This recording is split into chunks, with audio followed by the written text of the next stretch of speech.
Everyone, welcome to Let's Talk News.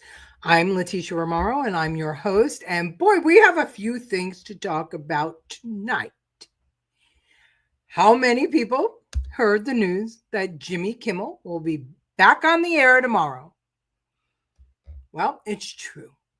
Disney or ABC or whoever it was that decided to suspend him said the suspension is over. They had a long talk with Kimmel and they undid his suspension. So isn't that interesting? So what happened to that narrative that the FCC and the government and Trump told them they had to get rid of Kimmel? I guess it just disappeared, right? Because if that was true, they would have never unsuspended him. But it wasn't true because they lie. They lie, they lie, they lie. Hello, Debbie Lebedo. Good to have you.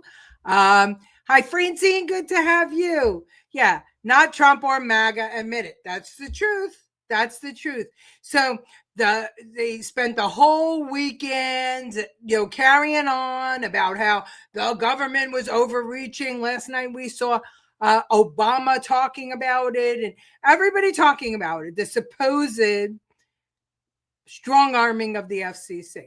So what do we think? All of a sudden, the FCC strong armed ABC, and then they just decided to go, oh, screw it, because some of the Democrats were upset? Yeah, I think not. What it proves is that they are liars. It proves that what they sold us was a bunch of... That's what they sold us. So really, really interesting that, we have that situation occurring. But not really, because tonight we're going to talk about a whole bunch of things. And one of the things we're going to talk about is this announcement that the president and RFK and the head of NIH made about autism and the use of Tylenol by pregnant women actually impacting or driving up the autism rates in America. In case you don't know, autism in America, 1 in 31 children are expected to have autism or have it right now. And that number is supposed to go to 1 to 25. It's higher than anywhere else in the world. And they wanted to know why. So RFK Jr., they looked for studies, they investigated, and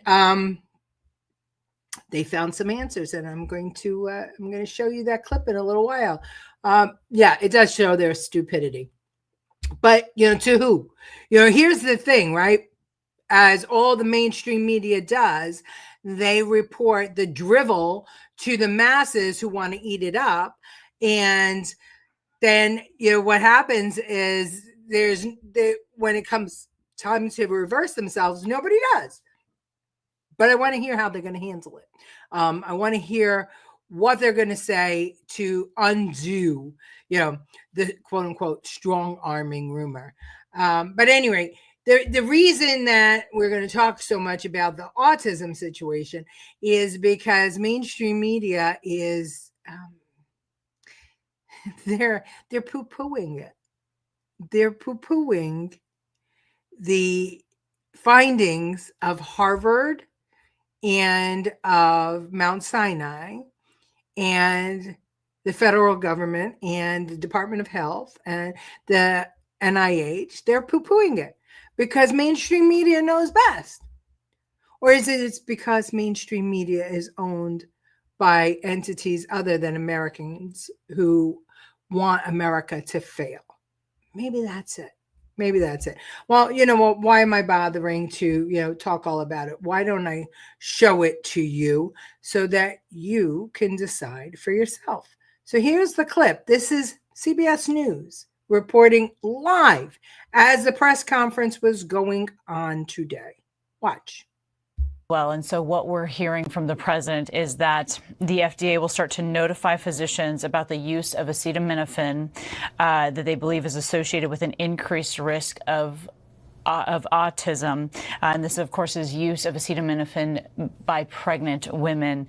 They think that pregnant women should limit the use of this. They also are going to be changing some labels as well on Tylenol. So I want to bring in ABC's Selena Wang at the White House there. And so, Selena, again, the president said this was a historic announcement. We know that from the White House that they said they're going to look through this with a different lens, and that they encourage an open mind here from Americans that will be watching this. But you have to imagine that all of this creates a lot of confusion now between Americans right now that are watching this, their physicians, and what we're hearing from the White House. And doctors leading into this had been concerned that this announcement would fuel confusion and that mothers who are expecting would not take Tylenol when they have high fevers, as we know that these fevers can cause risks for pregnancies. And it was quite striking to see the president giving direct medical advice to expecting mothers, telling them not to take Tylenols unless they have a very high fever and they, quote, can't tough it out. And this is an announcement that we have heard the president himself teasing for weeks. The White House had been touting this as an announcement that would show historic progress on addressing rising rates of autism in the United States. Big questions about exactly what kind of data that they're using to back this up. But we did also hear from the head of the NIH talking about how they're going to make new investments to turbocharge autism research. And also, remember, Kana, earlier this year, back in April, RFK Jr. had vowed that he was going to understand and reveal to the American public the root cause of autism by September. But look, this is something that researchers have been looking into for decades. Scientists say that you cannot come up with a single answer on this in such a short period of time, Kana. They're also cautioning the use of acetaminophen among young children as well in this. I want to bring in ABC News medical correspondent Dr. Darian Sutton, and I want to touch on something, Dr. Sutton, as Selena brought up here, because we know the president, again, as she pointed out, essentially giving medical advice to Americans, said that you should limit the use of acetaminophen if you're pregnant, if you're a woman, if you just can't tough it out. First and foremost, I think the concern here that they were looking into, though, right, is not the mother. The concern is of the fetus and what happens when you take something like acetaminophen. And that concern was prompted likely from a recent study that was in collaboration between Harvard and Mount Sinai, citing an association between the use of acetaminophen or Tylenol during pregnancy and the outcome of neurodevelopmental complications. Now, important to note again, and I think that this is important to underscore, that this study was investigated in 2024, more than 2 million children. And when looking at sibling comparisons, this association was not found. And just to go back, because the president had shared a lot of direct medical information that was frankly incorrect, dangerous, and harmful, it's really important to understand that when you have a fever in pregnancy, that in and of itself significantly increases the risk of harm to mother and child, which is why the American College of Obstetrics and Gynecology recommends that pregnant mothers talk to their providers and also note that it is okay to take acetaminophen during pregnancy, especially in the setting of a fever. When we giving information and giving recommendations as clinical providers, we are doing so to make sure that we can reduce the risk as much as possible, but there's no way to eliminate that risk. And when you're looking at the risk and benefit of something like a fever, an untreated fever that can go on to lead to complications in pregnancy, preterm birth, and a stillborn if your fever is high enough, and not treating that with acetaminophen, that can lead to harm. So it's so important to understand that when making decisions, as difficult as it already is today for pregnant mothers with the amount of information and misinformation that circulates around them, this is really important to understand that if you were to have a fever during pregnancy, if you were to have pain during pregnancy, it's important to understand the data has not changed. Acetaminophen, the active ingredient in Tylenol, still remains one of the most safest options to take in pregnancy. So there you have it. Dr. Sutton, Darian Sutton, knows more than Harvard, Mount Sinai, NIH, Department of Health. All of those, he knows better. He knows better. Let me compose myself. Here we go again, right? We did this with COVID, right? When Trump came out and talked, when we didn't know anything about COVID, they all jumped down his throat, misinformation, disinformation. His people know nothing. But this doctor, Darian Sutton, knows more than all those entities combined. Okay, let's break down a couple of things. what is one of the biggest sellers in our country, pharmaceutical wise, over the counter? Acetaminophen, Tylenol. Just saying. Now, what they said was not that in the case of a very high fever, you cannot treat at all with acetaminophen.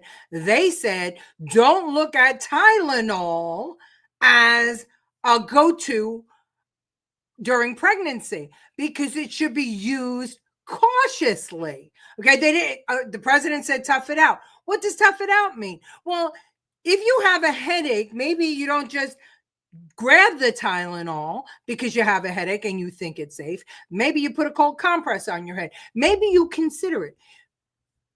We have the fastest rising cases of autism in the world here, and very good and reliable sources made a link between acetaminophen and autism. So why wouldn't we put this information out? Why would Darian know more than all of those entities combined? He doesn't. I don't know why they all want to rush to this, unless it is that they prefer that America stays sick. Oh, could that possibly be the case? We've talked about this many times on the show. They always had some of the effects of vaccines and certain meds causing autism. Women have been gaslighting us, moms and grandmothers, for years. God bless RFK. I agree 100%. God bless him. Finally, we're getting some answers. They might not be the perfect answers, but the Democrats have been studying and grants and grants and grants, and nobody came up with anything at all to caution about autism, right? We just watched the rate go up. There was nothing ever about being cautious about medication or activities or anything related to autism. Have you ever heard? I had a child with this disability who is, quite frankly, likely vaccine injured because he was fine until he got his vaccines. So, how come nobody has any ideas? But when somebody has an idea, we're going to shoot it down and tell people, okay, just take it because we don't have a credible study.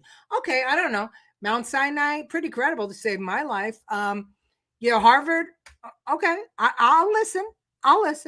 Kimmel's contract is up in January. Maybe we'll get lucky and we'll finally dump him permanently. Honestly, I don't care if they dump him or don't because nobody watches him. So who cares? Let them spend money on him. Who cares? Wait, when are they going to blame Trump for autism? That's next. Oh, now. Oh, absolutely. The first mother that dies of a fever, they're going to say it was Trump's fault. Yeah.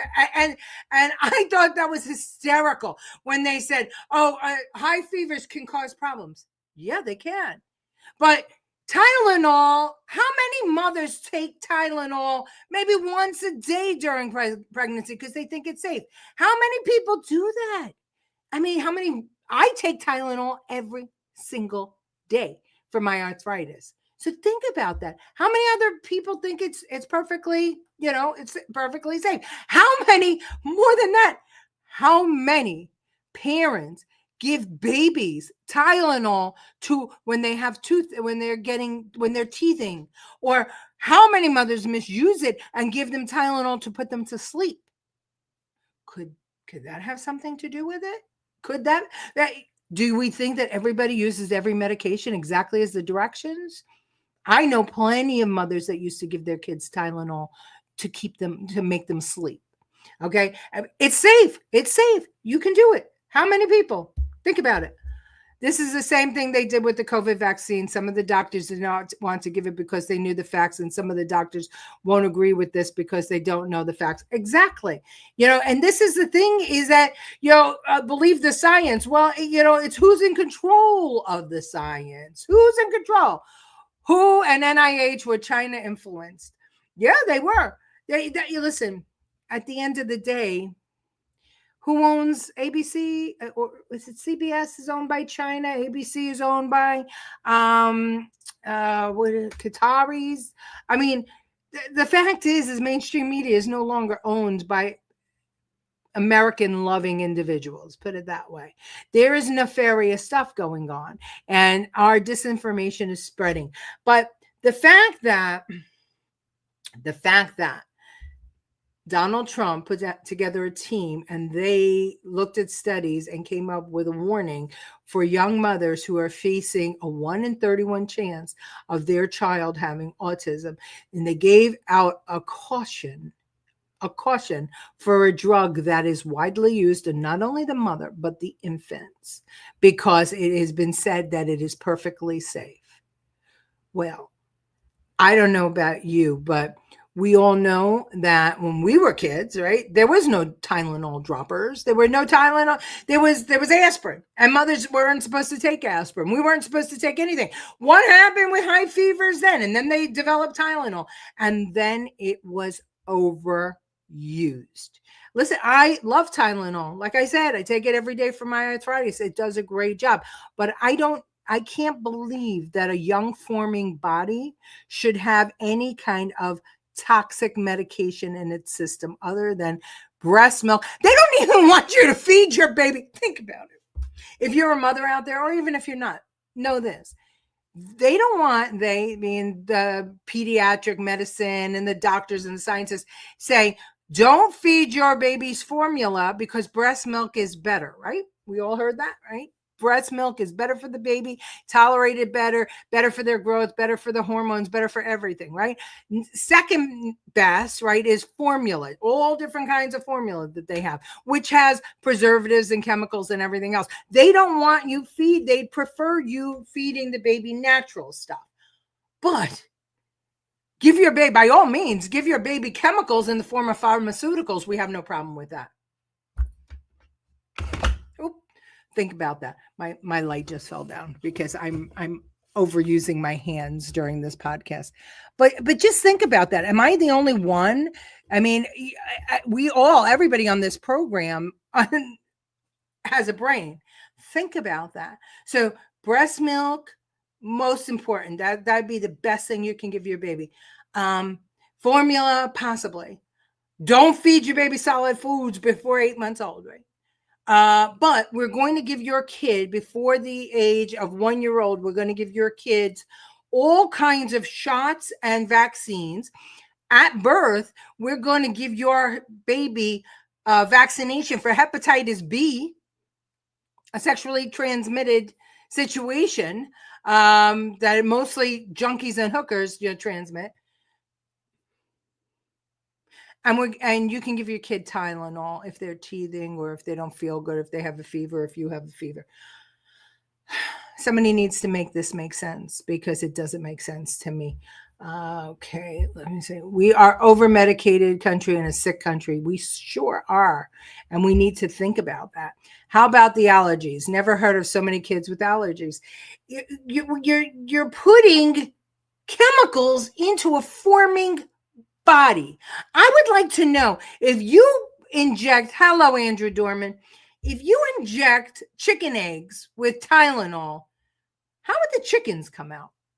I wonder. If you inject chicken eggs with all the shit that we're putting in our kids' bodies from birth, I wonder how they would develop. I just wonder. Maybe I should go into research. It just makes sense. It just makes sense. Be cautious. Be cautious. Nobody's saying, don't ever use this or that. Nobody's saying don't talk to your doctor. On the contrary, I think that the president and his team have always said, consult your physician. But these physicians, they just walk in lockstep. They're owned by the insurance companies. How many people out there have actually had a physician who gave you a diagnosis and a treatment that wasn't insurance covered, right? A diagnosis and a treatment that the insurance company didn't tell them, oh, you need knee replacement. We're going to schedule you for surgery immediately. No, they don't say that. They say, oh, you need knee replacement. Here's what we're going to do. We're going to have to give you 2 injections, and we have to give you steroid injections.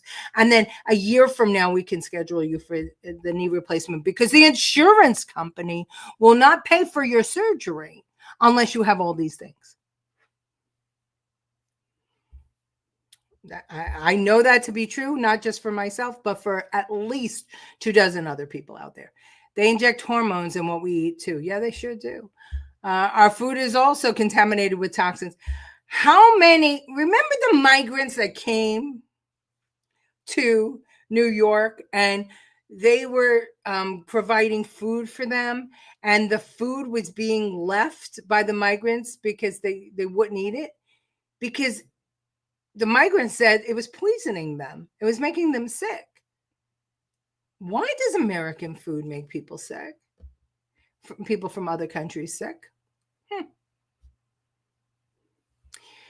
Yeah, I think that this whole thing with the news media thinking they know better than NIH and Department of Health and Harvard and Mount Sinai, I think that if this doesn't open everybody's eyes, nothing will. And I want to see how this blows up tomorrow with the news media. I want to know how many of the mainstream news stations are going to mock Trump and RFK for this warning. I am dying to see that. And I want to hear how Americans respond, because I don't know one sane American that can't put this together where it makes sense. It's not just the mother ingesting the Tylenol, it's the babies. Remember, the babies, they have the droppers, Tylenol baby, acetaminophen for babies. I want to hear. I want to know. Yes, you get steroid injections and physical therapy, then you qualify for surgery. I'm going through that now too. First we must pump you full of shit, and then we'll do your surgery. And oh, by the way, after surgery, you can have exactly 14 days of pain medication and not a minute more. Not a minute more. Because why? Because there are junkies in this country. Because there are people that abuse pain medicine. So old people cannot have any. And that's just a fact. Sloppy food handling too can make a big mess too. Yeah, but the thing is that it was making them sick. I mean, I can't tell you how many friends that I have that have migrated to America legally and cannot eat our food. And I think that there was recently, I think it was on, I don't know what's going on with this hair today. I think it was on Instagram or something, maybe TikTok, some guy who put hamburgers in a bag and left it for a month or something like that to see what would happen to them, to see how they decomposed. And a McDonald's burgers and fries was exactly the same 30 days after they were left out in a bag.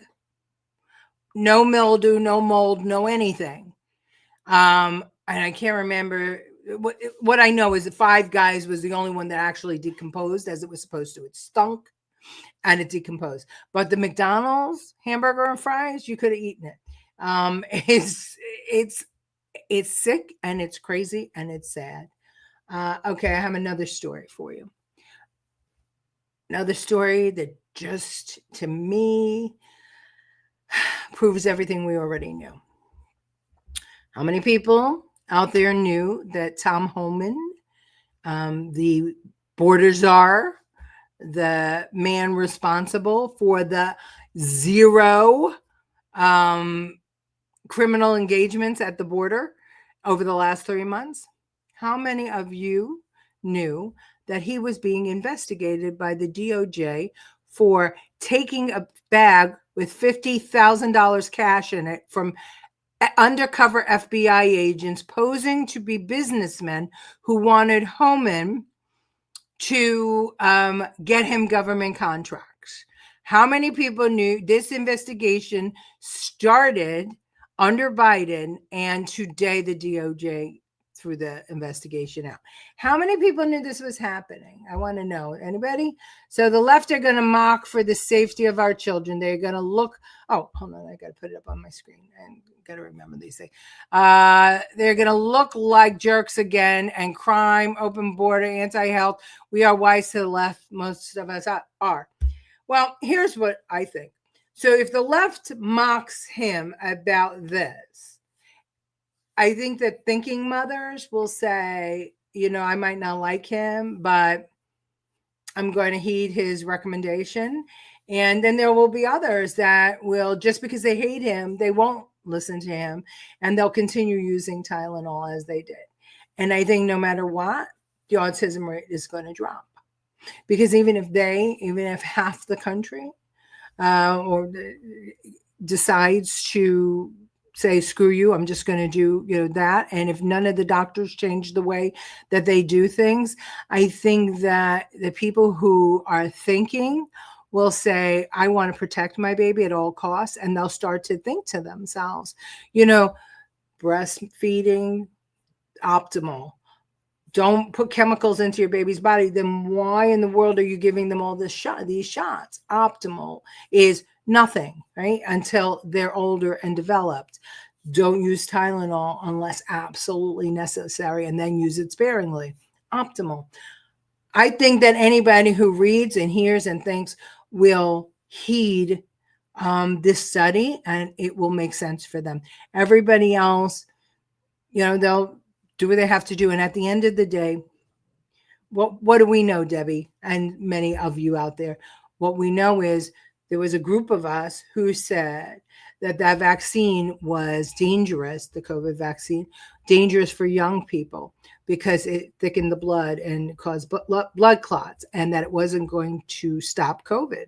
We said it, we knew it because we had people in emergency rooms who were giving us anecdotal stories about young kids, 17 years old, having strokes and heart attacks because their blood was healthy and thick. As you get older, your blood is thin.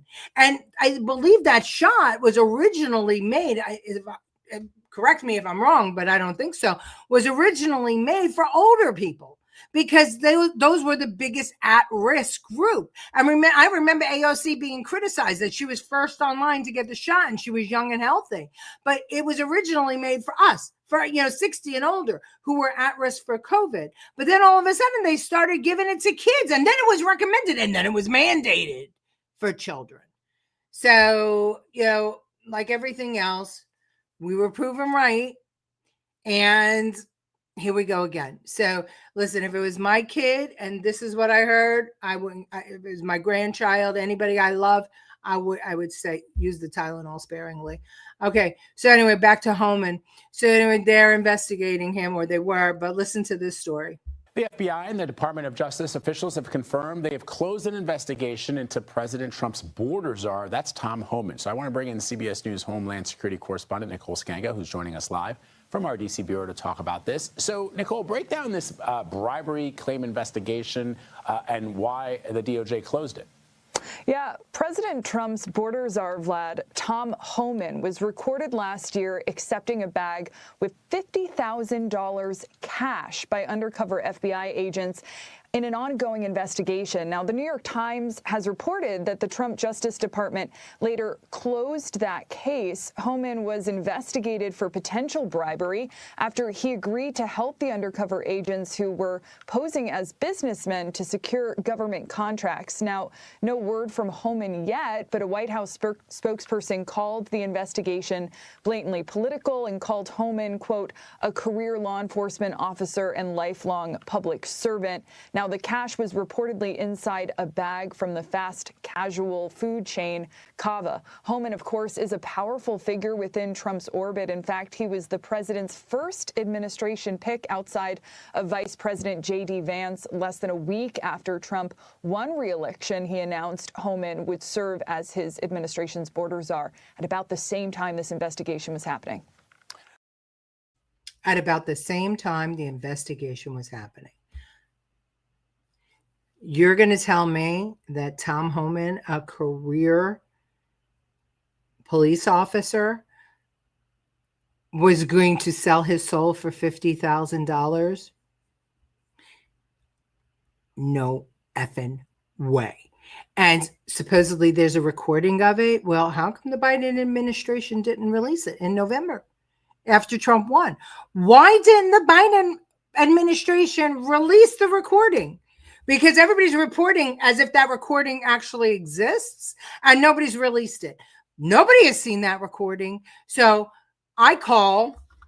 Attention, the bullshit meter has detected major BS. Confirmed. That's definitely some bullshit. Too coincidental for me. Well, all right, everybody, we're over as usual. I thank you very much for joining me. Join me again tomorrow night at 8 o'clock, and we're going to talk about more news of the day. Thank you from the bottom of my heart for being with me, and tell your friends and share the video, and I hope to see you tomorrow at 8.